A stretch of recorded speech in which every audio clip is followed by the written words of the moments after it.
शुभ संध्या। आज एमती जड़े व्यक्तित्व आम गहण अच्छा जड़े शिक्षाविद जड़े कलाकार जड़े यात्रा निर्देशक जहाँ पाखरे भरपूर कला रही। शिक्षाविद कथा जदि आम कह अधीन जो शिक्षा ग्रहण कर छात्र छात्री मैंने से भी आ तल लेवल ना धीरे धीरे से भी उच्च स्तर को जीवाई अग्रसर होती। केवल यही महान व्यक्तित्व आज एमती जन व्यक्तित्व मो पाखे अच्छा। मु सर्वप्रथमे संस्कार न्यूज ओडिया चैनल को स्वागत करी। मु गणेश बराल। आज आम सार सहित किसी आलोचना करवा। कथाटी रही कथा से दिनर राजनेता साहित्यिक सह अमर स्वतंत्र कार्यक्रम कथा से दिनर कथा से दिनर कथा से दिनर कथा से दिनर। मु सर्वप्रथम सार परिचय चाहिए। जय जगन्नाथ। सर्वप्रथम मुझे संस्कार चैनल माध्यम मत देखुवा समस्त दर्शक बंधु मानक मोर शुभेच्छा अभिनंदन।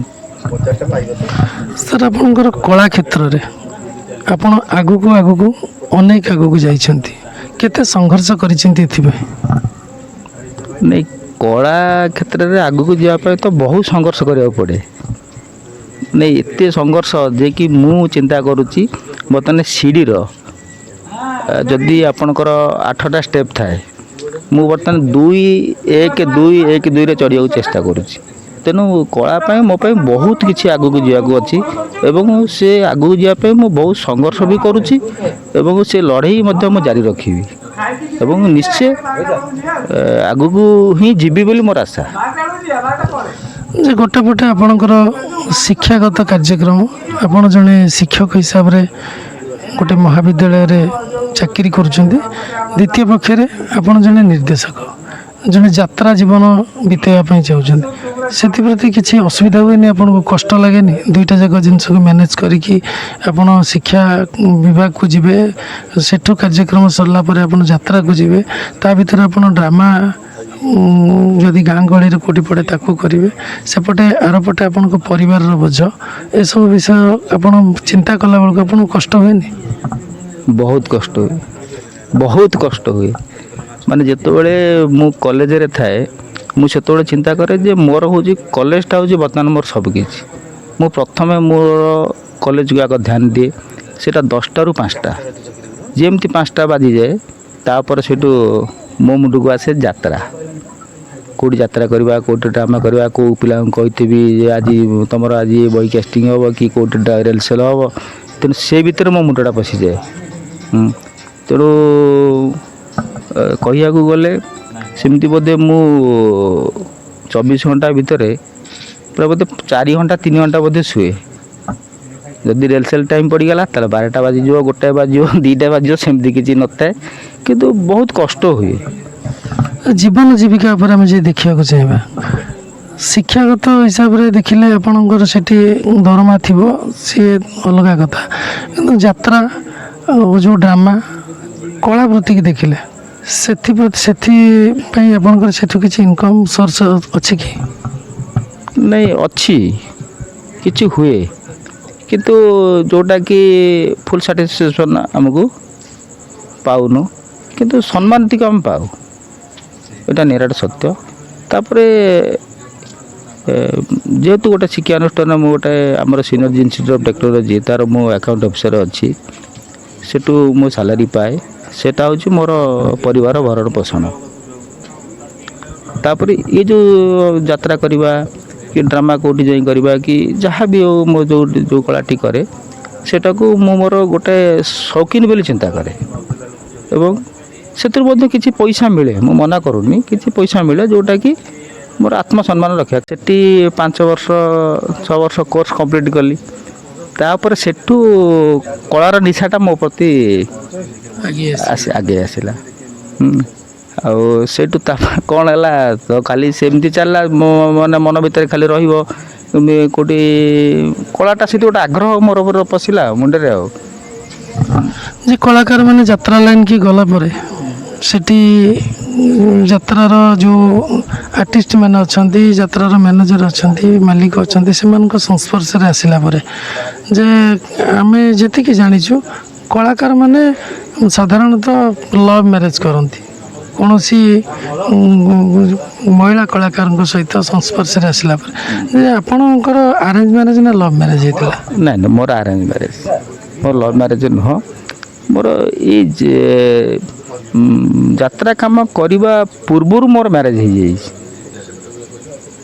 ଯେ ବୟସ ତୁଳନାରେ ତ ଆପଣ ଲାଗନ୍ତି ବହୁତ କମ୍ ବୟସ। ସେଇ ବୟସରେ ଗୋଟେ ପଟେ ଶିକ୍ଷା, ଗୋଟେ ପଟେ କଳା।